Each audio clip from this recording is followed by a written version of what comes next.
नमस्कार संपूर्ण किचन को आपण मानक बहुत बहुत स्वागत। आज मु गोटे आचार रेसिपी आपण मानक सहित शेयर करी। आंब तेंतुली कोली लेंबू आचार तो आमे माने प्रति वर्ष बनै थाओ, किंतु अँलार आचार बहुत कम लोक बनै थांती काहेकि ना अँला टिके खाइबा को कष्ट लागि थाए। अँला आम देह पई बहुत ही उपकारी होता है। आम से गुड़ देछि, गुड़ भी आम देह पई बहुत हेल्दी होता है। आज मुझे अँलार गोटे खट्टा मीठा आचार बनैबी। आपण माने थरे एमिति बनातु, कषा जमा भी लागबनी। बड़ माने खाइबे सहित छोट पिला माने भी खाइबा को भल पाइबे। एठे मो किछि अँला को भल से धोई कि नै जाइछि। गोटे कड़ाई रे पानी देकी गोटे स्टैंड रखिकी सेथिरे अँला को रखि दउछि आ 15-20 मिनिट पई भल से सिझै नउछि। 15-20 मिनिट पर देखंतो अँला हमर सिझी गलानी। आकु गोटे साइड रे रखिबा ठंडा हेबा पई। एबे हमें मसला प्रस्तुत करिबा।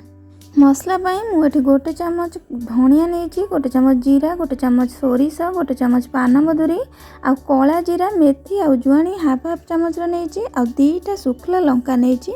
बेसी राग होई जिवो सेते मु 2टा नेछि। आपण जदि बेसी क्वांटिटी रे बनाउ चाहंती ताहाले बेसी क्वांटिटी रे सब जिंस आपण नै परिबे। लंका भाजीबा को टिके टाइम लागि थाए, सेते लागि आगे मु लंका को टिके भाजी दउची।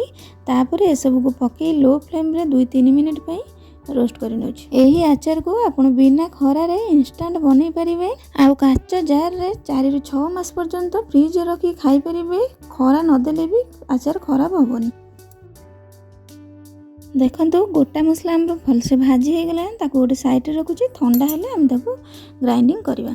एबे देखंतु अँला हमर भल से ठंडा हे गेलानी। एबे तार मंजी को बाहर करबा। आ ए जो चिन्ह गुडा अछि एगुडा सेमती थाए प्राय रहि गेले, किंतु पचिनी। पचा थिले आपण जमा नेबेनी, न हले खटाटा हमर शीघ्र खराब हे जिवो। अँला हमर भल से सिझी जायछि, तेणु कर देखंतु केमिति भल से पूरा पाखुडा पाखुडा हे भारी गेला। एठी मंजी मु अलगा कर देछि।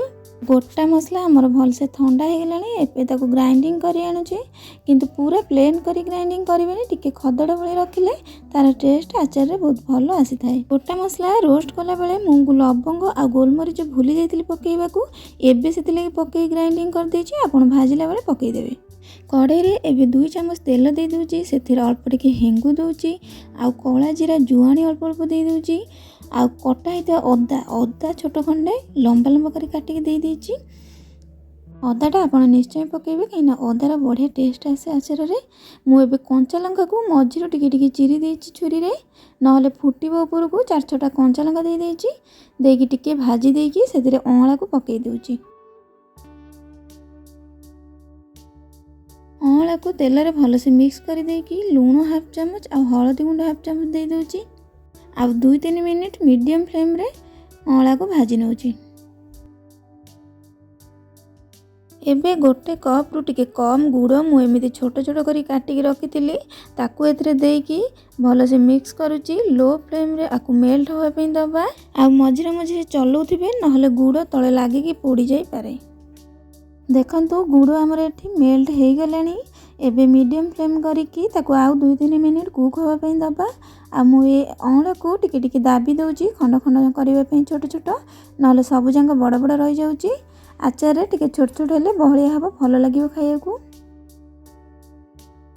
एबे सेथिरे जो मसला गुंड करी रखिथिले सेथुरु मु 1.5 चम्मच दउची। जेतिकी मसला बनिथिला अधिक हे जिवो अँला को, अँला टिके कम हे गेला, सेति लागि मु से मसला को रखि देली आ जेतिकी आवश्यक सेतिकी पकेइली। आ आचार रे टिके खट्टा अंश आनिबा पई लेंबू गोटे बड़ फाळ लेंबू को मु एठी चिपुडी देछि। आपण जो क्वांटिटी रे बनेबे सेही हिसाब रे लेंबू देबे।